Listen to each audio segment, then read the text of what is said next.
Good morning, music appreciation students. It is 9/11, a day that will live in infamy in this country when we were so brutally attacked. There are many memorial services on the television, and we certainly mourn with those who lost loved ones in that tragic event. Today, we are firmly in the Renaissance, and I want to speak about the three listening examples that we have: the Josquin de Prez, the Thomas Weelkes, and the Janequin examples. And so we'll talk about them, and I'll put some images of them up on the screen as I go through some of the details of what you are to listen for. Remember, the date, the due date for this month is September 25th at 9 p.m. I hope that you will not wait until then to turn your writing assignments and your quizzes in.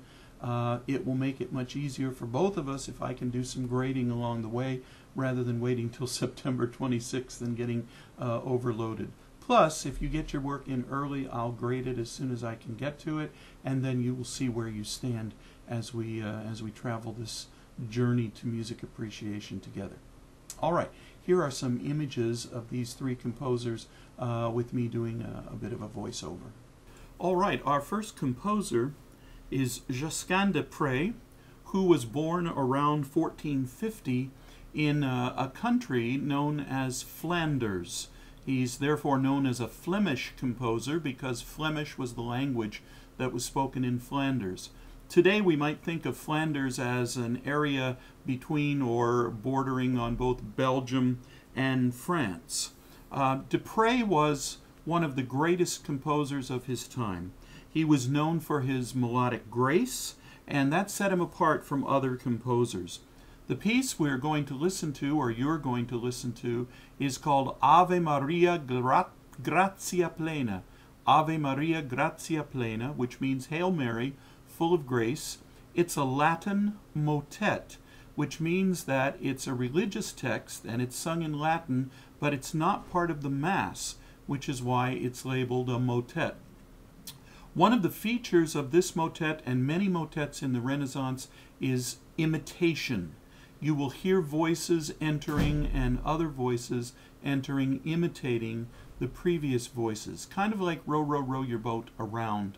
And these points of imitation weave a texture, a fabric of what we call polyphonic music. As we discussed before, poly meaning many and phonic meaning voices. So I hope you'll take an opportunity to listen to this. The piece is a cappella, which means there's no instrumental accompaniment, and listen particularly for the points of imitation. And I will move on now to the next composer. The English composer Thomas Weelkes lived from 1575 to 1623. He has been known as one of the great names in the flowering of the Elizabethan madrigal, in a class with many other madrigal composers like Thomas Morley, John Wilbye, and Orlando Gibbons. Unlike many of his contemporaries, he never seemed to have served the royal household in London, but he eked out a living as a provincial church musician. The English madrigal that we're going to listen to, by the way, it's CD number 1, track 7. The title is As Vesta Was Descending. It includes several examples of what we call word or text painting. Notice the words descending and ascending and what happens to the music. The music paints the text with ascending and descending scales. And then you have the words 2 by 2, which are characterized by 2 voices, 3 by 3 by 3 voices, and then there's one voice that says leaving herself all alone, which is just one voice, another example of text painting. The mood of the madrigal is very strikingly different from the more severe sacred motets of this same period. It's quick-paced and it's rich with word painting. So I want you to listen to this carefully, follow the listening guideline, and this is As Vesta Was Descending by English composer Thomas Wilkes. The next piece is by French composer Clément Jeannequin, who lived from 1485, let me get this right, from 1485 to 1558. Few composers of the Renaissance were more popular in their lifetime than Jeannequin. His songs were well loved and they were widely sung. He wrote very little liturgical music, only a couple masses and one motet, but he wrote lots and lots of secular songs. And so we're going to listen to one, Chant des Oiseaux.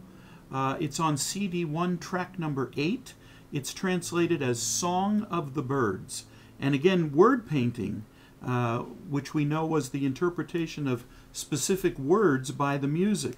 And you can find lots of word painting here. The bird sounds are imitated vocally with trills and two-note short motifs. Again, we have polyphonic textures are contrasted with homophonic sections. Now, we haven't talked a lot about homophonic sections. That's where you have a melody with chords and everybody moving at the same time. You will hear again the point of imitation, and the endings are easily, the endings which we call cadences, are easily identified.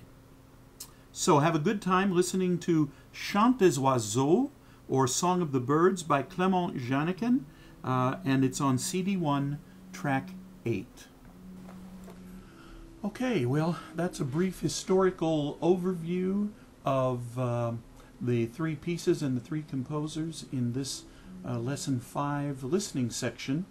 Today is the 11th, as I said, and so you should be reading the overview and what you will learn sections.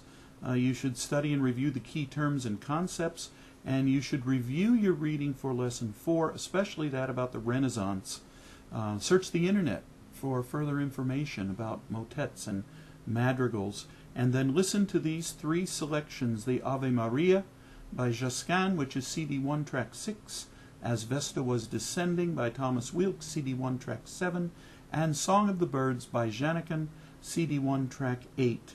And then you'll be ready to complete the Lesson 5 writing assignment and reading the summary.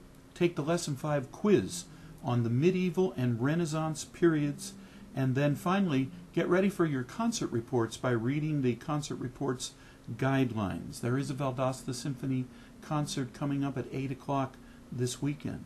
Now remember, everything for this lesson is due, the next due date is September 25th at 9 p.m. and the concert reports are due on November 27th at 9 p.m. I haven't quite figured out how to make this particular kind of video exactly what we're looking for to be helpful to you in with these composers, but I'm working on it.